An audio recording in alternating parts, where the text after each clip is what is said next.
All right, buddy, we are live. Welcome in latest episode of that SEC podcast. I'm your host, Michael Bratton. Go by SEC Mike on Twitter.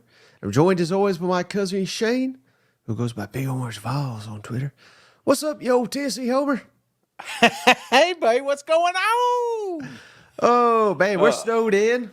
I hope everyone's being safe out there and not freezing their ass off. But I'll be honest with you, Shane. I got the heat up so high, I'm wearing shorts as we do this show. I bet you are too.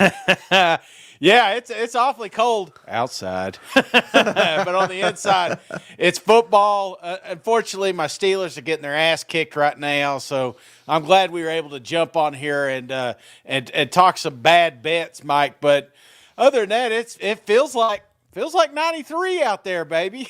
I've heard everything from 2 inches of snow to possible 8 inches. I don't know if you're out there listening, driving. So, some people ain't got the luxury. They got to be on the road. So be careful out there. There's a lot of dangerous drivers. So dangerous road conditions. So just be safe out there.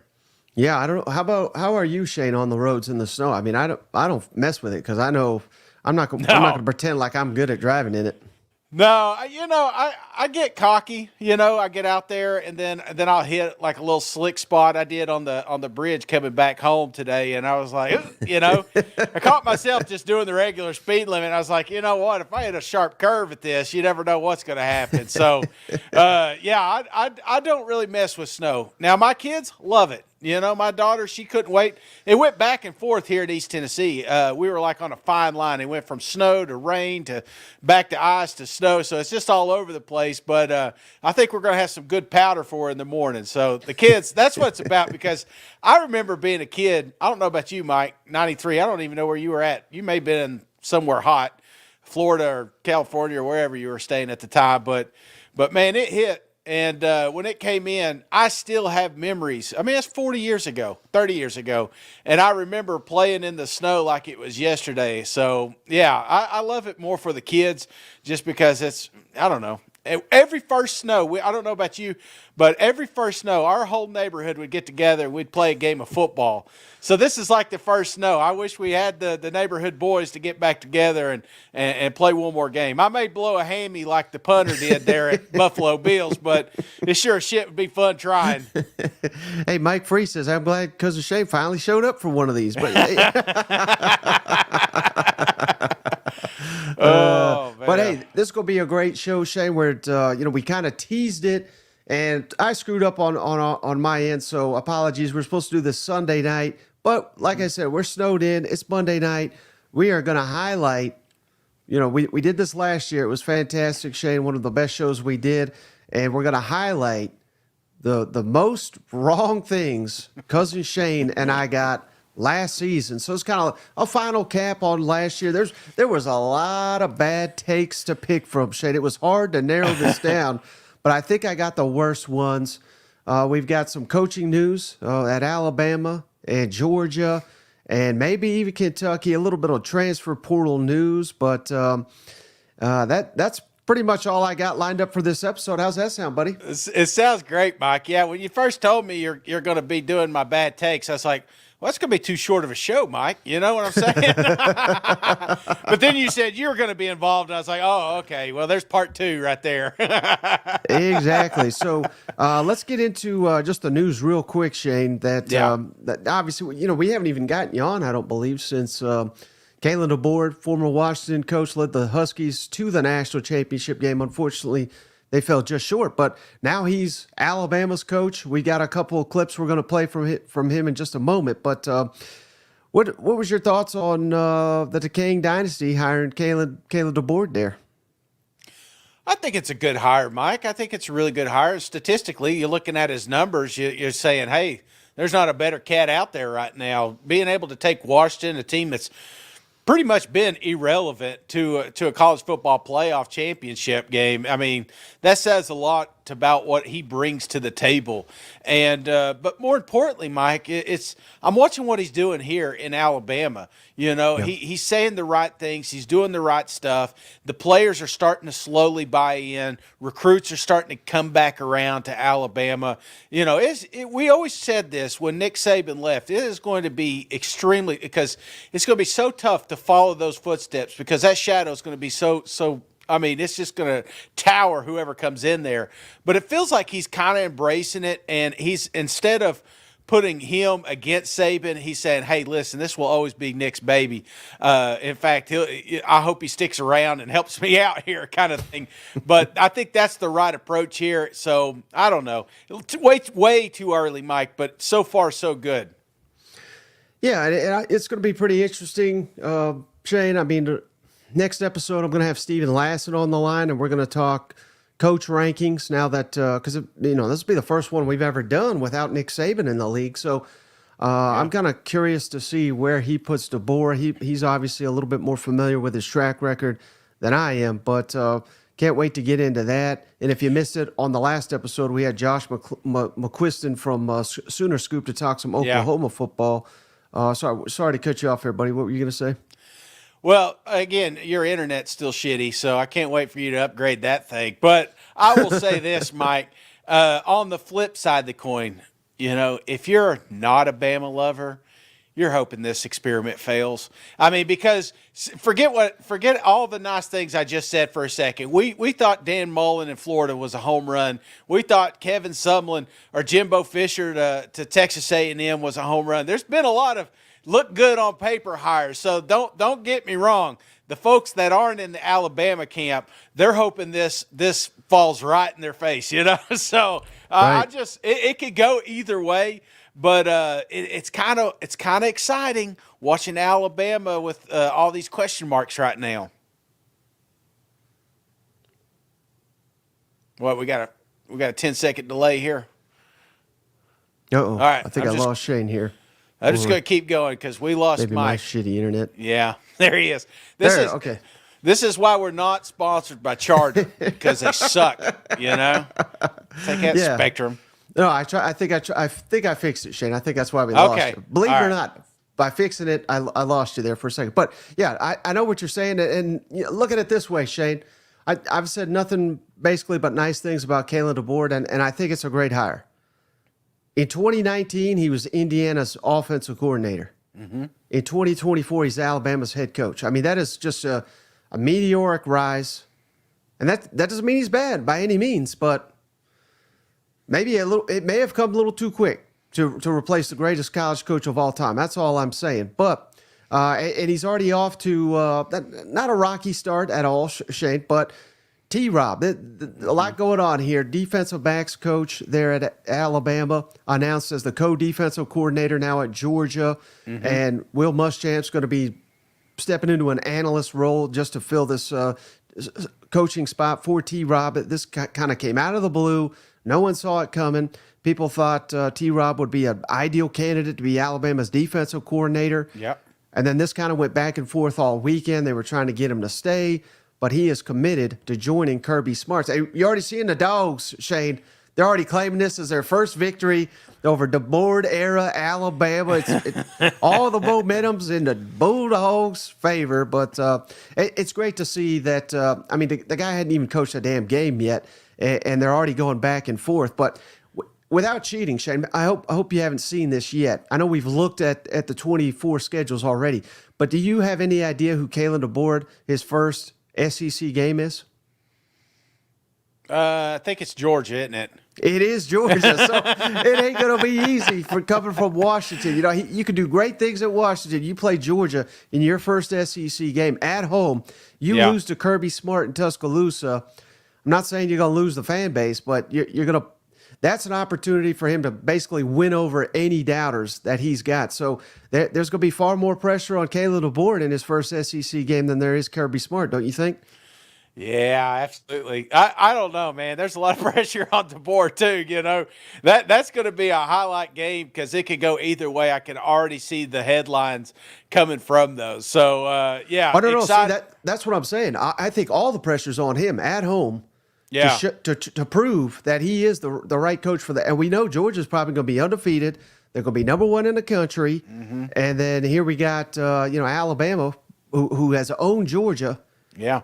Especially if they lose big, I mean, it's going to be trouble for DeBoar. Yeah, the old quick rise to DeBoar. Michael dubbed this premature destiny or dynasty, right? Premature dynasty. Oh man, I just love it because we're already seeing the poaching. It's going to be very active 30 days with Alabama because they still have an opportunity to come off that campus. So every outlet you listen to, they've got an Alabama player in the mix. You know what I'm saying? So they are still hunting down there in Tuscaloosa. Yeah, and to that point, Shane, they've lost their best receiver, at least returning receiver, Isaiah Bond. He is off to Texas. Got him a new Lamborghini. I don't know if you saw that, Shane. How convenient. He's already driving it. More power to him. But he's got a Lamborghini already in Texas. Amari he caught the 4th and 30, wasn't he? Or 30, yeah, whatever. Gravedigger. I mean, he's a hell of a player. I mean, that's just another weapon for Texas and company. Amari Nyblack, tight end, their starting tight end. He's in the portal now. They have lost a cornerback, Des Ricks, linebacker Sean Murphy to Florida State, receiver Shaz Preston to Tulane, defensive lineman Isaiah Hastings to Syracuse. So players are hitting the portal. It's not a mass exodus, and I still don't anticipate there will be, but losing a couple guys, not great right out the dock here. But Shane, we've got some comments from old DeBoar. Oh, and I should say it's not all bad, Shane. It's the offensive coordinator Ryan Grubb is coming with him, and I thought that was paramount to his early success because we just saw what he did at Washington, turn them from a doormat to literally a national championship contender here. Yeah. And the only reason he wouldn't have brought Ryan Grubb, who Nick Saban tried to hire as an offensive coordinator just a year ago, was because Grubb was in consideration for the Washington head coaching job. He didn't get it. And that's great news also for Missouri, Shane, because I'm told if Grubb was not the offensive coordinator under Kalen DeBoar at Alabama, he was going to pick up the phone and dial Kirby Moore, Missouri offensive coordinator, to come to Alabama. Now, I don't know. I'm not sitting here saying that he would have taken it, but I think there's a good odds that he would have left Missouri to be Alabama's offensive coordinator. So that's good news for Missouri as well. And Anthony's asking Milroe to the transfer portal. There was fake accounts saying that. That's not accurate. So Jalen Milroe staying. Let me ask you real quick about that, Shane, because I'm already seeing it. People are out on Jalen Milroe. He's awful. He can't play because he looked rough in that Michigan game. That's fair. But I mean, hell, he went undefeated in the SEC. He got better week in, week out through the Gravedigger play we just referenced. I mean, he was kind of a hero of that game. Thoughts on Jalen Milroe in this offense, because he's very different than Michael Penix, but a good coach is going to sit here and say, all right, what does Jalen Milroe do? Let's highlight the strengths of that. I mean, I just think it's laughable that people are sitting here saying, well, he's not Michael Penix. He doesn't have the same skill set. He's not going to be very successful. I'm not buying into that. Are you? No, because he made Penix successful, or it put him in the spot to be successful. So, that's one of the arguments we had with Tommy Rees at the start of the season, is that he's got all these quarterbacks. It's almost like we couldn't figure out who is the quarterback. And then by the time Jalen came around, it took him multiple weeks to kind of formulate an offense that he could run. And, did he get exposed late in the season? Absolutely. But, I don't know. It's way too early to say Jalen's the guy, Jalen's not the guy. You got a new coach, and he's got a lot riding on this job. But the good thing is he's coming in with a clean slate. So they're going to go top to bottom on these guys and see what belongs and what doesn't belong. So maybe a new perspective is not a bad idea. Right. And I'm also seeing in the comments, Shane, so Will Rogers, of course, former Mississippi State quarterback, he transferred to Washington to play for DeBoar. Now he's back in the portal that DeBoar's headed to Alabama. People want to know, is Will Rogers headed to Alabama? Yeah. And I would firmly say no to that. I think he was going to Washington because they had no clear answer behind Michael Penix. In Alabama, I think Jalen Milroe would play over Will Rogers. And not only that, but Alabama, very inexperienced quarterback room, but a very talented quarterback room with Ty Simpson, Dylan Lagram, the true freshman. They just signed another 5-star, Julian Sayin. I don't think Alabama's hurting for quarterback talent. I really don't. So I don't think he's going to go to Alabama. They're really not. And a couple of social media accounts are kind of making this sound like a marriage already, just trying to keep that united front. It's like parents, you can't have one parent that's for and one against, you got to have that united front. Y'all got to be on the same page. And for the time being, Jalen is the parent of that offense. So that may change later, but during these 30 days, you better believe it's not going to be a rocky situation. Now, after the 30 days, it can get real. But let me ask you, Mike, just and I'm not – I mean, we've got some terrible hot takes coming up here in a second, but if you're sitting here, it's January 15th, Mike. Do you think that Jalen takes that first snap there at Alabama right now? Or let me phrase it this way. On a scale of 1 to 10, 10 being like absolutely, 1 being like hell no, where would you have this situation, Jalen being the quarterback, to take the first snap? 9. Pretty confident. Yeah. I mean, I would be very surprised if it's not. Now, like you said, new system. I mean, it would be a horrible mistake if Kalen DeBoar went in there and said, nobody's got to earn anything. You're the starter, so you remain the starter. So I don't think it's going to go out that way. We'll see how that relationship develops. But, I mean, I would be pretty stunned if it's not Jalen Milroe. Okay. All right, so let's get into it. Kalen DeBoar on replacing the greatest college coach of all time. And it sounds like Nick Saban, he's still going to have an office there. So it's going to be interesting to see how all this works out down there in Tuscaloosa. Both throughout the years, there's been talk. Who's going to replace Nick Saban? Why do you feel you're the guy? And how do you, I don't even know if the word replace is a word that you could use, but how do you fill those shoes after Nick Saban? Yeah, you just said two things that I think are impossible, right? Filling his shoes. I mean, it is impossible, and I say that humbly. But I'm going to say this. I believe in what I can do as far as continue to take places that are in a good spot and building on what is already here. I think there's a piece where you have to have a confidence in yourself because there will be things that are second guessed when there's so much continuity that's happened for so many years at such a high level.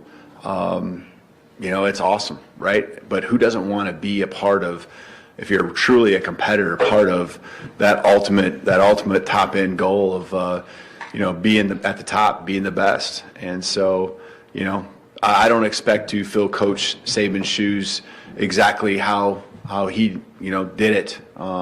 But I know that there's an expectation, and I know it can help our program together reach the same goals that have been set forth with championships, doing it in a way that's done with class, done with integrity, as we build better men. Man, I can't wait. That first loss, Shane. Nick Saban's going to be coming, kicking down doors. What the hell are you doing to my program here? That hair is hanging on for dear life, ain't it? Huh? Come on, man. One bald guy to another. You just got to let it go. Take a picture now and see what it looks like 2 years after being a Bama coach, man. He ain't going to have nothing up there. Yeah.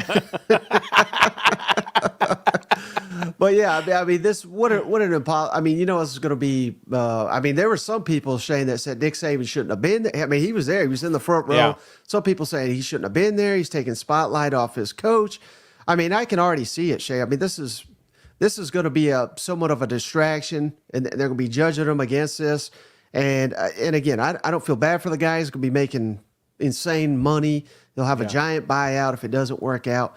But man, if they start winning 10 games a year, I mean, they're going to run this guy out, don't you think? How involved do you want Coach Saban? I mean, I get it as an Alabama fan. I would love to have him there, especially helping out on that defense, helping out in this transition, I think is pivotal, especially because you got to remember Saban's Hell, he's recruiting sophomores right now, freshmen in high school. So he's got these relationships. There's real benefit because DeBoar may not, clearly have those kind of relationships with some of those head coaches down there, especially in the South. So, part of me says, yeah, this is good. But then part of me is like, having him over your shoulder, we saw similar thing down in Florida with Spurrier coming back. It was like, what do you think, Coach? Everybody wants to know what's Spurrier, and every time something bad happens, it's like, damn, we should just let Steve start coaching again, And every day, Florida coach down there, Shay, once the offense struggles, they say, why in the hell wouldn't you go down the hall and pick the brain of the head ball coach? It's like, because he's golfing 7 days a week and he don't give a damn. He's not drawing nothing up. You know what I mean? Like, what are we doing here? So, yeah, I'm just curious to see how Alabama fans would react, even if they do. Let's say they, there's virtually no drop off, but it's offense. They're winning with offense, and their defense is not elite. I'm just kind of curious if they lose that little edge that they've had more often than not under Nick Saban. I'm just kind of curious to see how Alabama fans would react to that. I think you know exactly how they're going to react to that, Mike. You know what I'm saying? They're going to be finding Nick Saban jogging somewhere and say, see, look, he's still in shape. Get his ass out there, Yeah, I think so too. But, hey, I wish him well. He's going to have all the tools to be successful. What kind of kid, but it's a tough task to take on, but I think he can handle it. And here's one more from DeBoar on his immediate goals, taking over at Alabama. So much to do, Shane. Portal. Putting a staff together, making relationships not only in high school but in NIL, fans. He's new to the South. So much on this man's plate. Let's kick it over to him. He says, I always am a believer that you build around your coordinators. I sat as an assistant coach in a meeting room too many hours to not truly understand that a coordinator needs to have his people as best as possible. There's some people I'm going to bring up, but I want that stamp of approval from the coordinator that this is a group that they can thrive working with. And so we'll be doing that quickly because our guys want to know, and every hour that goes by is somewhat agonizing to them. And so we'll work on that, getting a staff in place. I'm not saying we'll have every position in place, but we'll have a pretty good start on it. And I will continue to meet with the players and build the relationships. There's a lot of recruiting that goes on, but first and foremost, the recruiting needs to happen within this team and getting them to buy in. And, in the world today and how easy it is to jump from one place to another, this is, I'll just be frank with you, this is a time when people try to take advantage of that. And, that's the competitive world we live in, and I understand that. And so recruiting our own roster is first and foremost, and then the recruitment of, those that, have the interest, maybe are committed, maybe haven't signed, kind of just touching base with all of them and making sure, I understand and have a good understanding of what that is all out there. I understand spring ball's down the road, and organization I think is one of my greatest strengths, and we'll have a day-to-day organization that's 12 months out in every area to support our guys. So I like what he had to say there, Shane. You got to let your coaches coach. Mm-hmm. But again, I think his ultimate success or failure is going to be determined because I think he's a great offensive coach. And he's bringing this offensive coordinator. I think Alabama's offense is going to be fine. But who they hire to be defensive coordinator remains to be seen. There is some, I don't know how legitimate it is, Shane, but someone that he worked with previously and is doing a good job at South Alabama as the head coach, Kane Womack. That's kind of the rumor right now. And that's kind of, Alabama's got the power to hire away a G5 head coach to be their defensive coordinator. His father was defensive coordinator under Hugh Freeze at Ole Miss. So he's got a lot of ties to the SEC. That certainly would be an interesting one. Bo wants DJ Durkin. The fact that A&M's trying to push DJ Durkin to Alabama should give you an indication of that's probably not the right hire. You know what? No, yeah, but again, that's what you want, and especially in the SEC, we see so many coaches fail because they lean a little too hard on, let's say, their side of the ball. You Right. know, Venable, I think he's a prime candidate last year, leaned a little too hard on that defense. Now he wants to loosen up the reins so he can focus on the overall company, if you will, of Oklahoma. So that's what you got to have, but that's easier said than done. There's a lot of coaches that wish that, you know, when it does succeed though, I think your team takes monumental steps forward. Missouri is a prime example of that.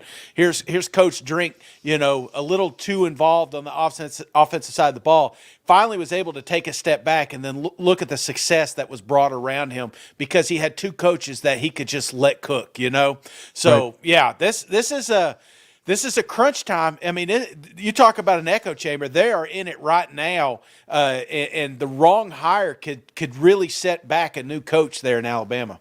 Yeah, and speaking of coordinator news, that well, it's not officially news yet, Shane, but certainly a situation to monitor there, and that's Kentucky's Liam Cohen, the offensive coordinator.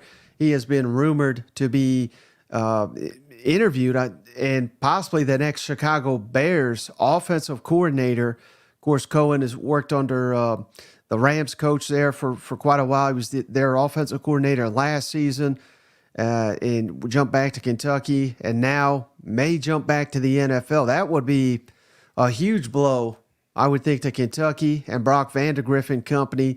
You know, we're not that far removed from spring football, right around the corner, Shane. And Mark Stoops, for all the good things you can say about him, the bad, I think he's had a lot of issues hiring offensive staff, particularly coordinators. But he knocked it out of the park with Liam Cohen, and you know we could total unknown who we'd get if he left. So that is certainly a situation to monitor. Again, nothing official, but that'll probably be determined within the next 24, 48 hours. That's, man, I'd be pretty down on Kentucky this year if they lose Liam Cohen.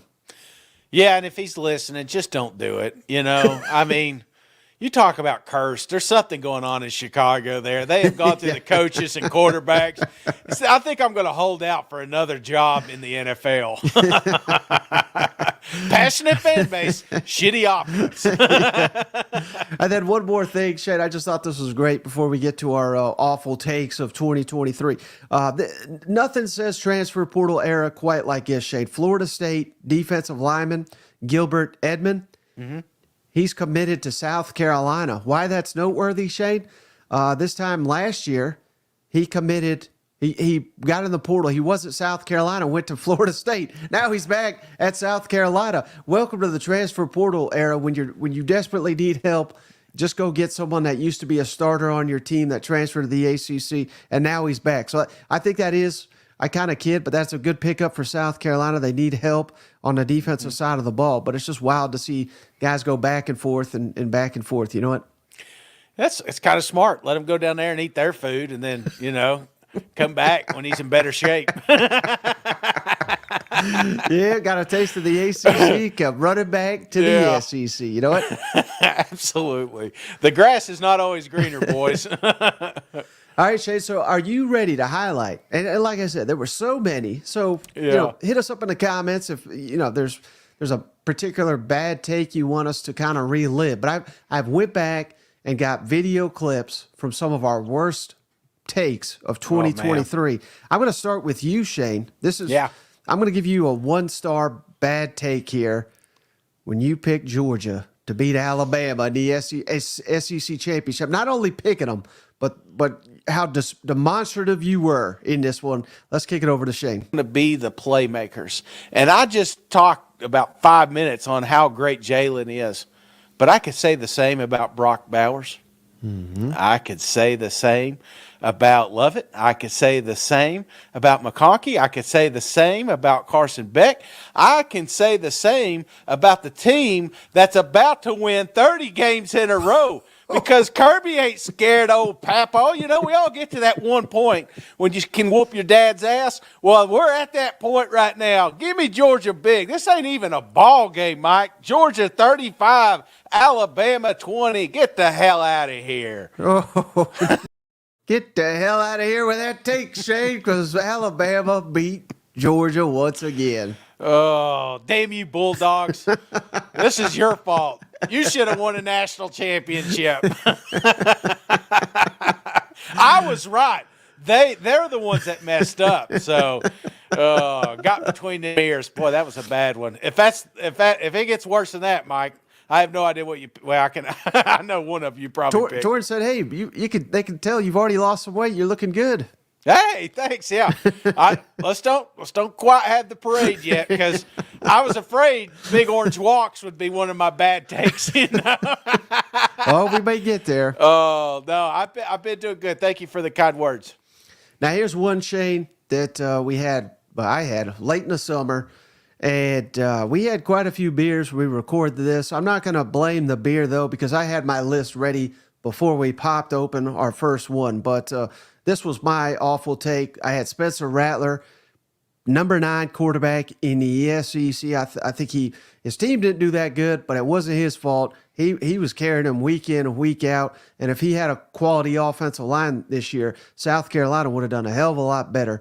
Let's kick it over to my dumbass, saying Spencer Rattler, number 9 quarterback in the SEC. Look at your face as I say this. Number 9 quarterback in the SEC, Spencer Rattler. Listen to this, Shane. Yards per attempt have declined 2 years in a row. Yeah. Touchdown to interception ratio declined 2 years in a row. First season under offensive coordinator Dal Loggins, who there's literally an article. I don't know. I don't watch NFL like I used to.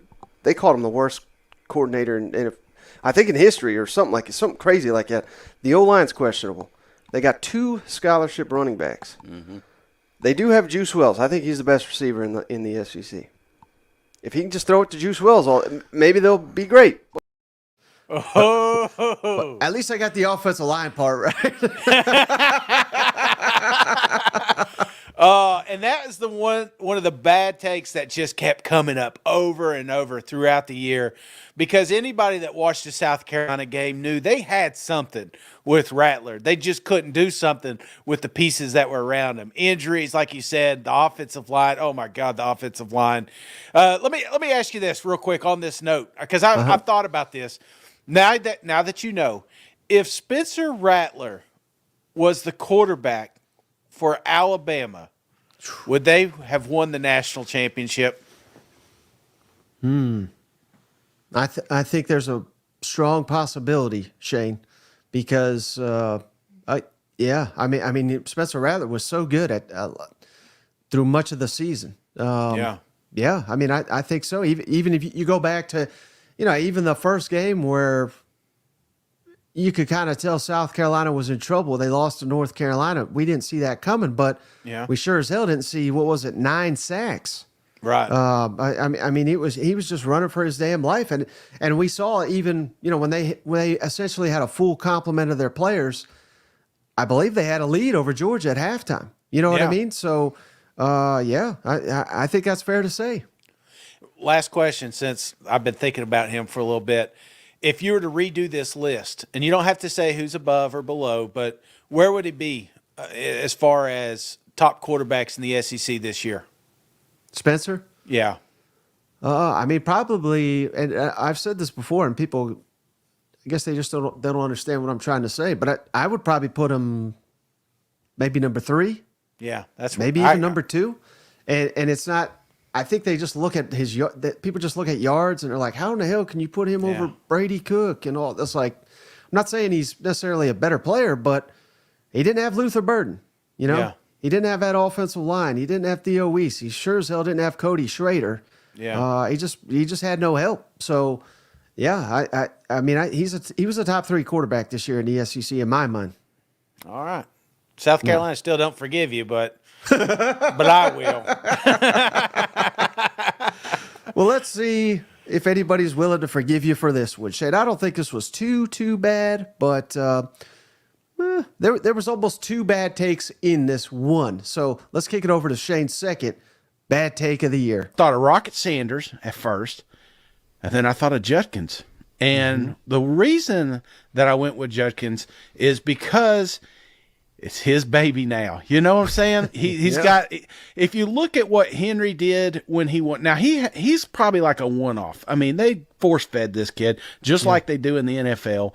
But I think he had like 2,300 yards rushing or something crazy like that, over 28 touchdowns, just ridiculous stat line. Mark Ingram collectively through receiving had over 2,000 yards. But you know, Judkins had 1,700 yards last year combined. To take it one step further, Mike, all right? Because I like How bold are we getting here? Mike, this is bold. They got to have a signature win. Yeah. All right. I think when you're looking at a team, because unfortunately I don't see Ole Miss winning an SEC championship. I don't see them winning a natty. Their schedule is tough as hell. And it is a juggernaut of a schedule. Now, could it happen? Obviously, but that's just a little too bold for me. I'm looking for a signature victory. And when I'm looking at this schedule, you know where they're going to find it? I think I've already discovered it, Shane, at Georgia. Athens, baby. Now, this is why. Pull over, Georgia fans. Don't wreck. This is a bold take here. But when I'm looking at the schedule for a signature win with Ole Miss, you got to remember at this point, by the time they play, Ole Miss has played Alabama. Ole Miss has played LSU. Ole Miss has played Texas A&M. They've been to the big games and big stages with top 15 teams. You know what I'm saying? Yeah. Georgia's just another rung in the ladder. There's a reason we don't want him in Oxford, Mike, because he couldn't finish his job. Mike, it was teed up nicely, and he can blame the offensive line all he wants, but that was on him, not me. Actual score of the upset special, 52-17. Oh, my gosh. That's pretty close. That's pretty close. See, that was dumb, Shane. That's without the glasses. I've gotten smarter since then, so... Clearly, yeah. Professor Shane, there's no way he was going to win the Heisman or beat Georgia. Now, that may have been pretty bad, Shane, but I got a worse one here. When I picked Alabama to go third in the SEC West on national television, let's kick it over to it. So the questions, I don't have any more questions about how many times have you, what's been the most frequently asked question you've had all week? Most asked question, probably, why do I have Alabama third in the West on my official ballot? No, don't tell me that. It's like I said, Paul, it's the decaying dynasty. He's got the worst coaching staff he's ever assembled. Oh.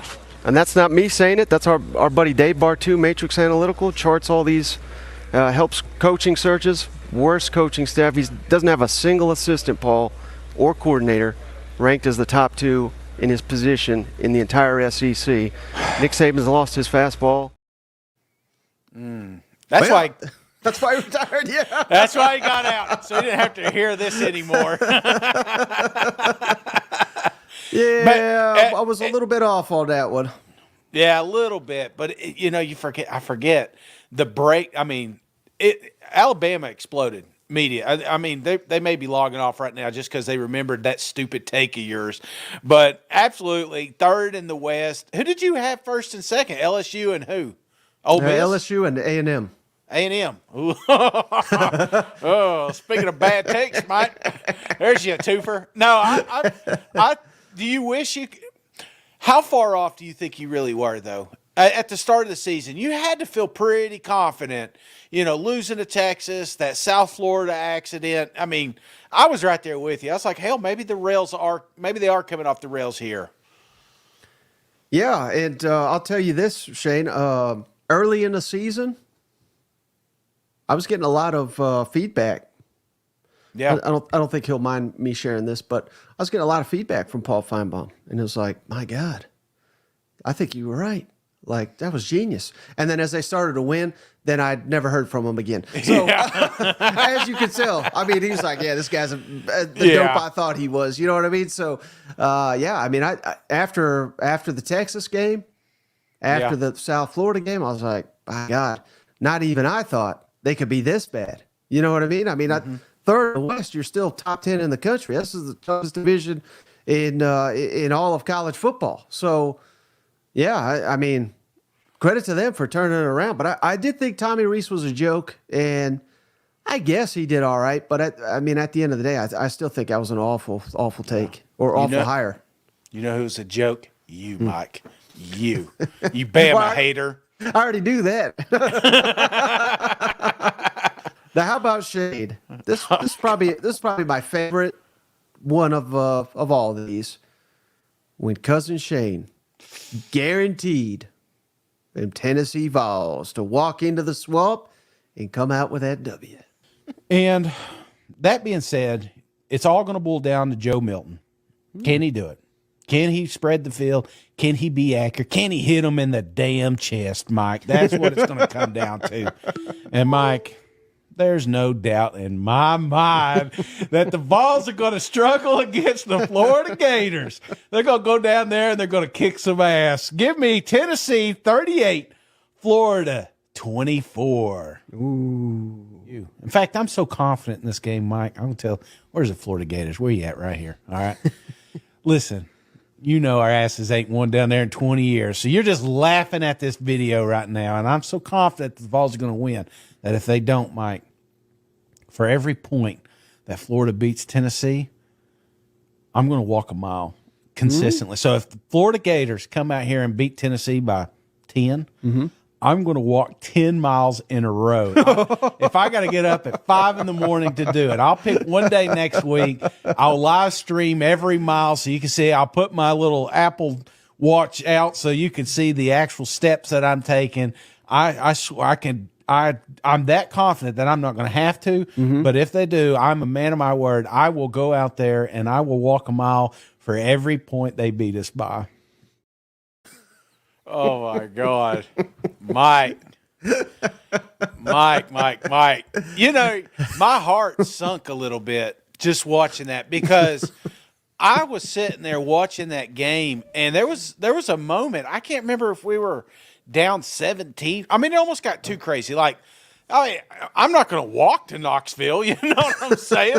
But it got pretty damn close. I was going to have to go a couple counties over to finish this stepping. But, man, when they brought in 13, I thought, I could do 13. I'll just get out there. I'll put my head down, and I'll just go. But that, by far, not even close, not even remotely close to the worst bet I've ever had in my entire life. That right there took the cake, man. I will never bet on the Tennessee-Florida game again because that one crushed my soul. That one did. That one stuck with – I still have nightmares about it. Yeah, you're right. I mean, there was a point in time, Shane, where I think Tennessee was, it made sense logically. You don't be kicking field goals, but I know you were hoping and praying there at the end of the game. Just kick the meaningless field goal. Save me a couple miles. Anything. Just any point whatsoever. I was right there. Just take a knee, Florida. I was done, and I went out there. I got it done, and like I said, I knew. I was about 6 miles in when I said I'll never bet on these damn Vols, Florida Gators again, especially in the swamp. That Right. one really that one hurt. I mean, that is the one team. I mean, I know Alabama and Georgia have had their way with Tennessee, but it's that Florida one where you talk yourself into it that the Tennessee can win. Yeah. It kind of hurts more when you think your team's going to win than if you just go into one saying, well, we're going to need a miracle to beat Georgia. We're going to need a miracle to beat Alabama. So let's just do it now, Shane. January 15th. I mean, Florida looks to be in shambles. Shane, Tennessee's got Nico. Yeah. How confident are you in a Tennessee win in 2024? Oh, yeah, Vols by 30. I'm not worried about that. Huh? I ain't worried about that. I'm probably going to lose that bet too, but, that's the problem, Mike. You always feel like you could beat the Florida Gators. How many years, Mike? I mean, I've been on this earth for 41 years. I would say 41 of them, I thought we should win, but we keep finding ways to lose them. So, yeah, I'm very confident. The problem is I know I'm wrong deep down inside, and there's that little devil on my shoulder with that battered Vol syndrome saying, hey, don't forget those 13 miles, you fat ass, All right, now we get to it, Shane. The worst take of the year. LSU picked to win not only the SEC West, that would have been bad enough, Shane, but picked LSU to win the national championship. They lost in a damn first game of the season. Let's take it over with my dumbass one final time. This one may be a little too hot for you to handle, but I've done it before, Shane. I've been on this show, and I've accurately predicted a national championship in May, and I'm about to do it again, Shane. Them LSU Tigers are winning the national championship this season under Brian Kelly, year 2. I should have said women's basketball, and I would have nailed it. You know what? Wrong sport. Yeah. Oh my gosh. Jackson says, "Hey, we got a ReliaQuest Bowl championship close enough." You got a Heisman winner. You know, I mean, if I would have told you after that bet that, hey, you're going to have a Heisman quarterback down there in LSU, you would have thought, yeah, we're going to do it. LSU's got this in the bag. But, man, talk about tell it to. What's that? You know Marvel characters. I think it was, or DC, the guy with two faces that flips a coin. Oh, yeah, Two-Face. Two-Face. Okay, well, that's the mascot for LSU this year. It was offense and defense, you know? But, yeah, there were so many bad takes, but those were the worst ones that we could come up with. But, yeah, while we're sitting here, any others that maybe just barely missed the cut that you could think of? Because, I mean, I've had so many. Yeah, I mean, I've had a lot. I mean, clearly, I am the Grim Reaper, so just about every lock I got wrong. So you could nail those down. But the ones that stick with me was the mayonnaise bath, was the beer one, with Mizzou. I kind of did a little bit of a reverse on that one because I wanted Mizzou to win. But, the fact that I couldn't finish those little tiny Coronas, that one stuck with me because not only was it a bad take, but I didn't get to finish I finished them, but not when I said I was going to finish them. Yeah, Jackson says you picked Tennessee to beat Mizzou. That was pretty bad. I think we both picked Florida to beat Utah. That was awful. I mean, hot take. I had Bama winning a Natty. I mean that we did our hot take show, and I had them winning a Natty, which was close, and Saban retiring. So, I did get a little close on that one. Where I messed up though was thinking that Joe Milton was going to potentially win a Heisman and break the record for the most passing yards. Oh my God! 2 weeks in, I knew I was trying to bury that audio. Yeah, and I mean our week in, week out, every pick show we had one or two awful takes. So there's just so many. I mean, I picked Arkansas to beat A&M. Yeah, that was pretty awful. I actually on our show I picked Arkansas to beat Mizzou, but I flipped it before the game because I was like, even that's too damn crazy. So there was week in, week out ones that were just awful. I had A&M. I had A&M over Bama. So I don't know if that at the time didn't seem like a crazy take. Even after they lost, it was like people were more mad at A&M losing that game than Alabama winning it. So right. There was some terrible bets, but all in all, and I thought we had some good ones too. I mean, we weren't all bad. It's a shorter close, show. so. It's a shorter show if we do all the good ones, MIC.